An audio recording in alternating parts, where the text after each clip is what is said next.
Hi everybody, I'm here today to talk about a new book, which is surprising because that's what I do on this channel. So it's not really surprising at all.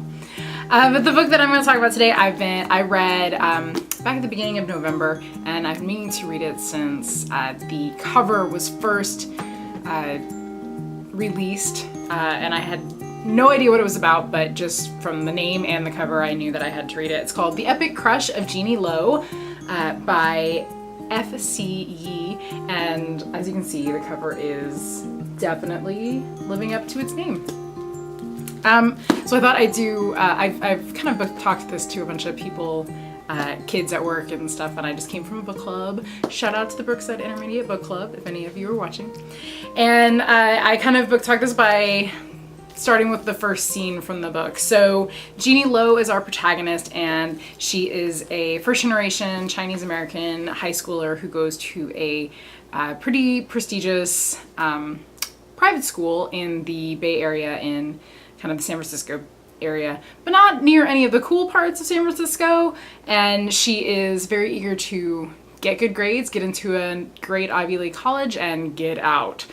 So she's pretty focused on all of that. On her way to school one day, she sees a guy in a similar school uniform to hers being mugged and beaten up in an alley, and she thinks she has to do something about that. She's got to stop this kind of injustice where she sees it happening. So she shouts, "Hey, leave him alone!" And the only thing she can think to do is throw her backpack at the attackers.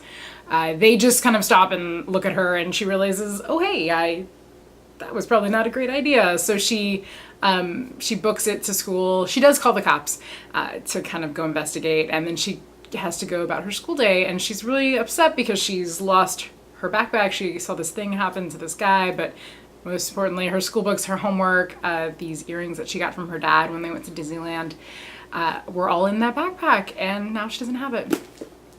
But then in class, the new student at school is introduced, and lo and behold, it's the guy she saw being beaten up in the alley, and he looks completely fine. His English isn't great, but he does not appear to be scathed at all, completely unscathed actually. And he looks across the room and he spots Genie, and he hops up onto the first desk in the first row and walks across all the desks to hers, and he crouches down and he states very boldly, "You belong to me."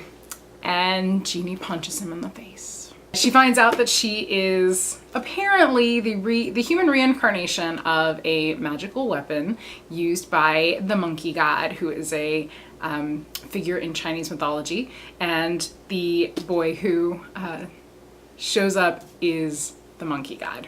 So it is full of Chinese mythology, and she and he have to fight demons and bad guys who have escaped from hell, basically a prison. And it's really great. All along the way, Genie is having to deal with getting her work done at school and dealing with her new powers and this boy who's really cute.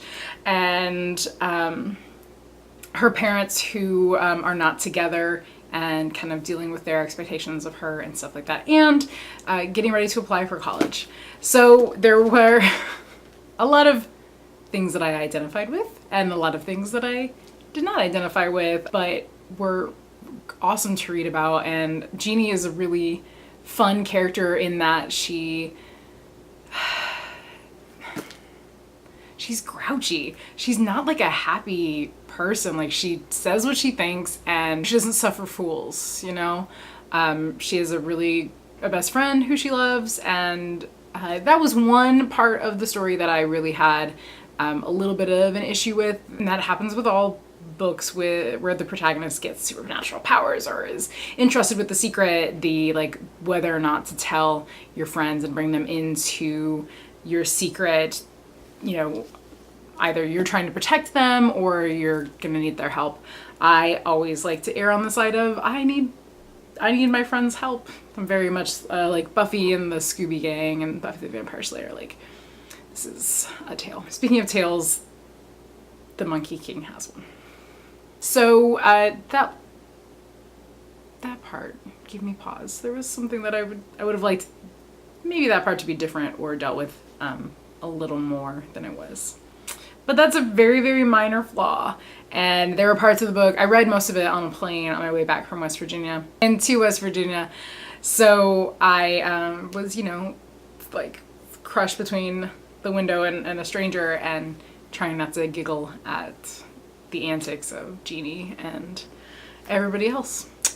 But yeah, so truly excellent book if you like Percy Jackson and just mythology in general. I would definitely recommend Genie Lo because Chinese mythology is something I knew next to nothing about, and I took 2 semesters of like Asian history, and they talk about different religions in Chinese culture. So there's kind of the melding of like Buddhism and Confucianism and stuff like that, which I think is really interesting because I always thought of them as kind of 2 separate things, but they do kind of cross over.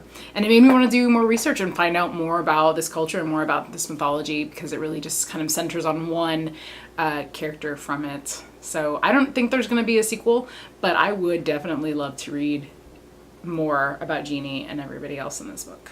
But yeah, that is Genie, The Epic Crush of Genie Lo by F.C. You should go read it. Okay, that's it for me. Make sure you do all those nice things that you can do on YouTube, like this video. Comment below if you've read it or you would like to read it. And subscribe if you're just finding me now. And, you know, do all those other things. Share it with people who might like this as well. Okay,